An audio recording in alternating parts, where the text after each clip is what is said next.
Now, speaking of a different kind of technology, what do you think is the intersection between online media and live Uh, performances?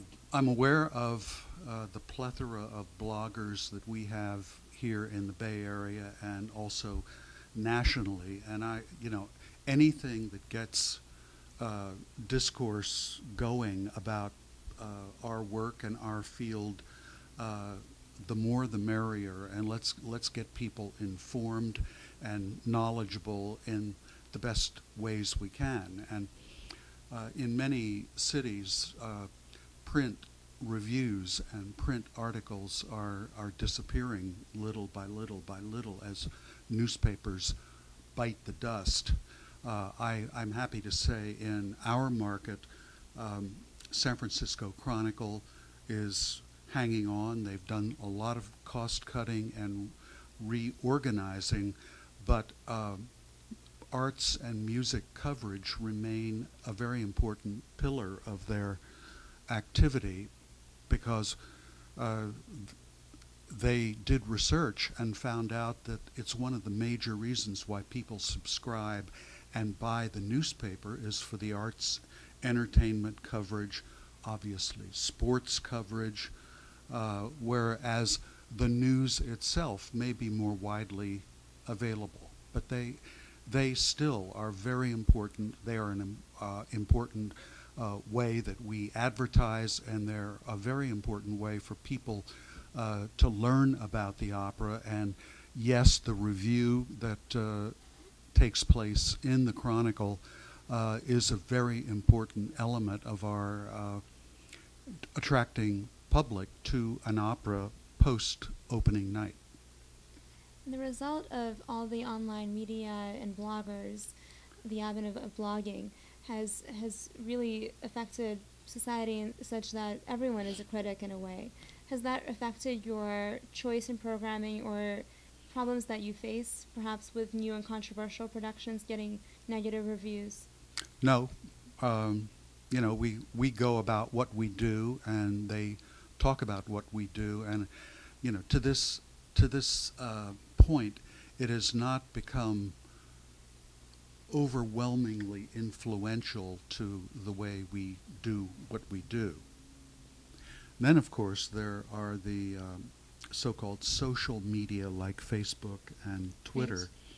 And I was fascinated to see the first in-audience twittering of or tweeting of a performance of Die Walküre last month here in the Opera House. And for the first time, I saw kind of how it went. And so it was a blow-by-blow description of little transmissions out of the Opera House to, you know, people who would, be interested in this. And the power of the tweet, came to be very clear to me. So all of these mechanisms have got to be taken advantage by us because they are becoming the way that information is exchanged in the world. And, you know, yes, we have older audiences that say on average than a Broadway musical or an experimental theater company or dance company, but these people who are now in their 20s and 30s, I mean, they're going to be in their 40s and 50s at some point, and we have to be virtuosi in dealing with these new methods of getting the word out about opera. Now, speaking a little bit about you and in your history, how did you first get drawn to music, and what keeps you in this line of work? I was drawn to music because I loved to sing all through grade school and high school. Into college, I sang every opportunity I could first as a voice soprano, then a baritone. And we, at that time, had a Sunday night show on one of the just 3 networks. That's how old I am. And it was called The Voice of Firestone, and it became the Bell Telephone Hour, and the great singers of the day performed there, and they performed operatic arias and some crossover numbers as well. And I remember opera being sung in the movies of Mario Lanza back in the 1950s and 60s. And so I had opera music kind of in my head, so it was not as, strange when a professor told me at university, you might be able to sing opera. And so I learned opera arias, and lo and behold, I found myself as an apprentice singer at the Santa Fe Opera, and going back to New York to study in the winter season. And although it did not work out for me to be a singer, it gave me a really wonderful background in singing and in opera, and I found my way into administration over a transition period of about 3 or 4 years, and ultimately went to business school, got an MBA at Columbia, and went immediately to Houston 40 years ago. Wow. And what keeps you motivated to be so passionate about what you do?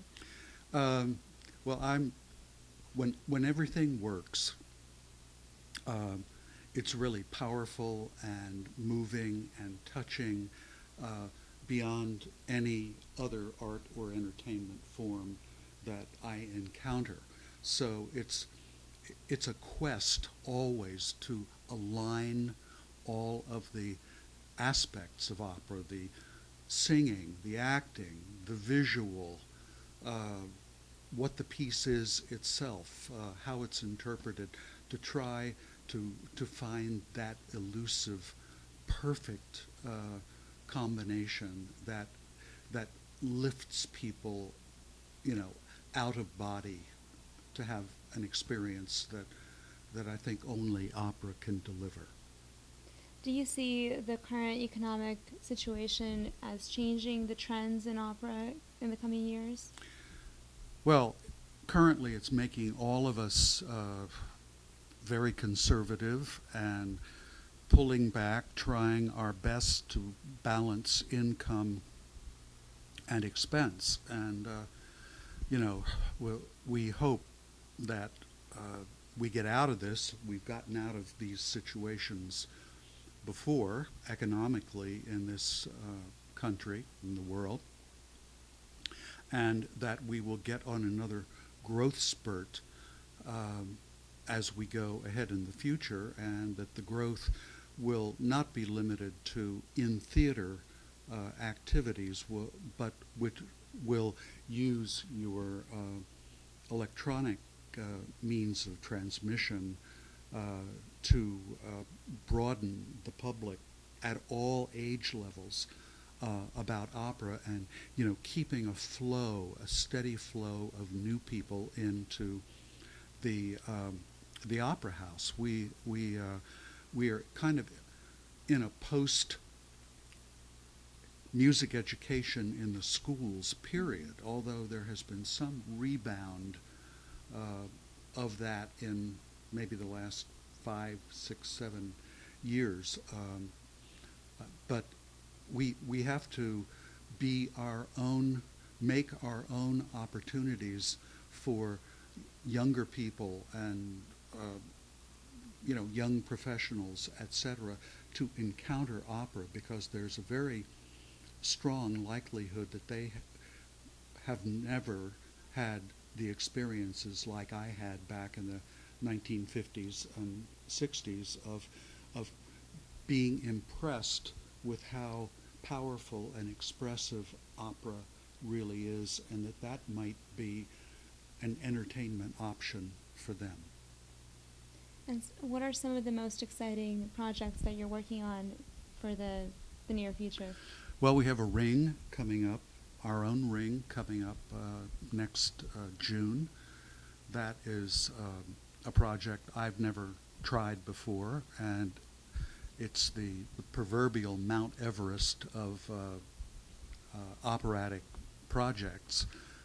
We have 3 world premieres commissioned, and we're working to make sure that with the composer and librettist, those are as successful as they possibly can be.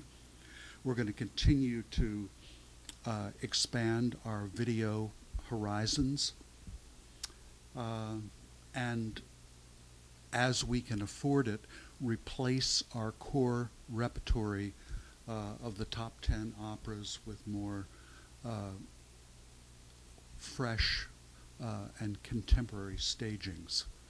We have some aged repertoire items right now that need to be replaced.